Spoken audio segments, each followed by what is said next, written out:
PTF and JK back with you on the In the Money Media YouTube channel. This is our DraftKings Travers Top 5. Triple Crown maybe in the rear view, but loads of great stuff coming up, including the Haskell, including the Travers. We're going to run down our top 5 as of now for you. This video brought to you by our friends at DK Horse and the DK Horse app. And while you're here, we encourage you to subscribe to our channel. Our push for more subscribers, 14,000, still the goal. We're trying to get there. Please help us out by hitting that subscribe button down below. And while you're there, leave us a comment. We want to hear who you think the top contenders are for the Travers. JK, we'll go from 5 to 1, and we're going to start off with a name that might be unfamiliar to some of the people watching, but not unfamiliar if you were watching racing recently. I speak of Strategic Focus. Who is this horse?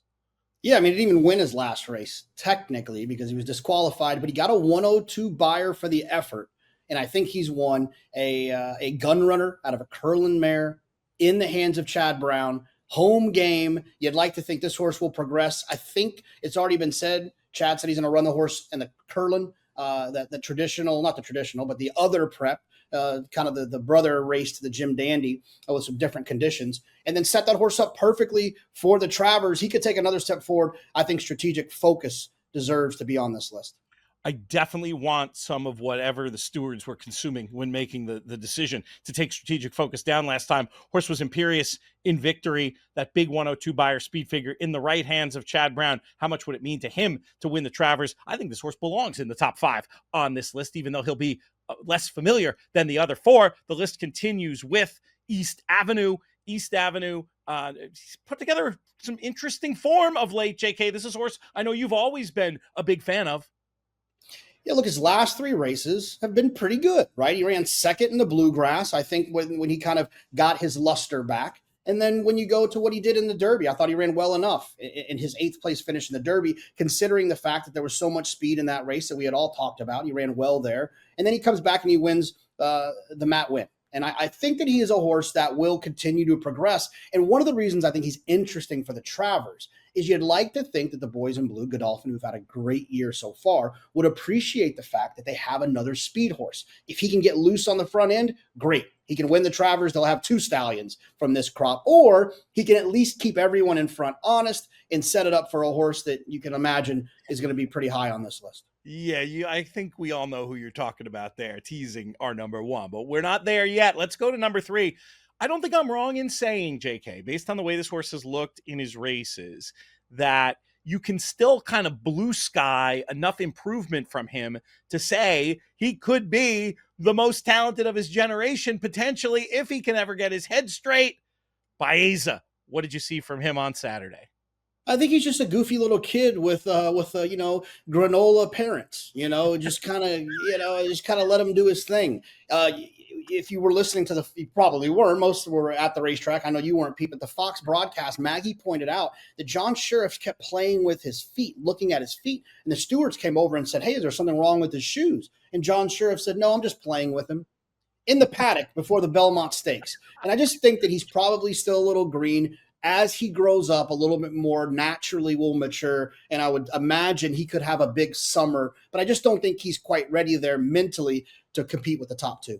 If this Travers were in August of 26, you know what I mean? If we had that much time to potentially improve, it might be a different story. And just to clarify, no shade there on John Sheriff's incredibly successful trainer, but he definitely does things a little differently.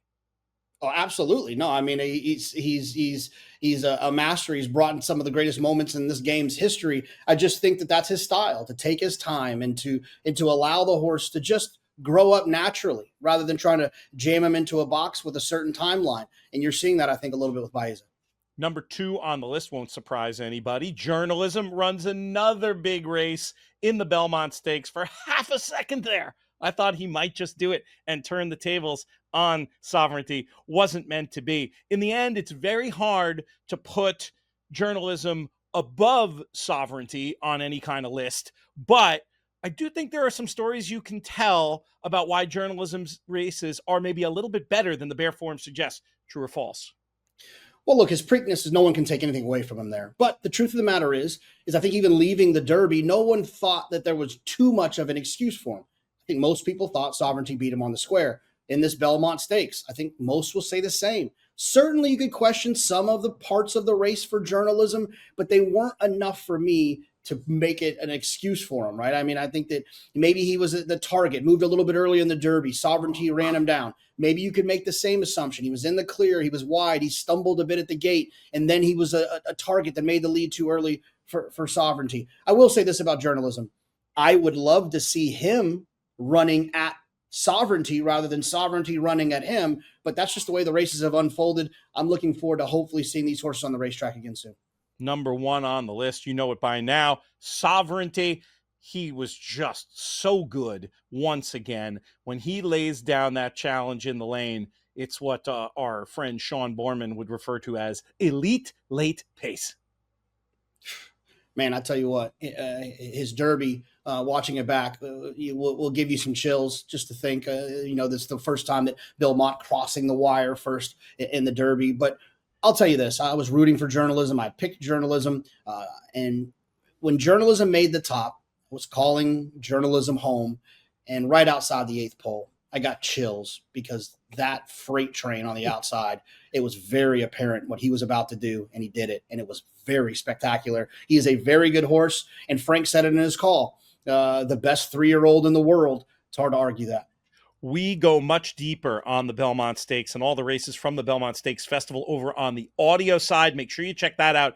In the Money Players Podcast, wherever you get your pods. Join us here on the In the Money Media YouTube channel for much more videos, lots of exclusive content. Subscribe and let us know what you think specifically about this top 5. I want to thank our friends one more time.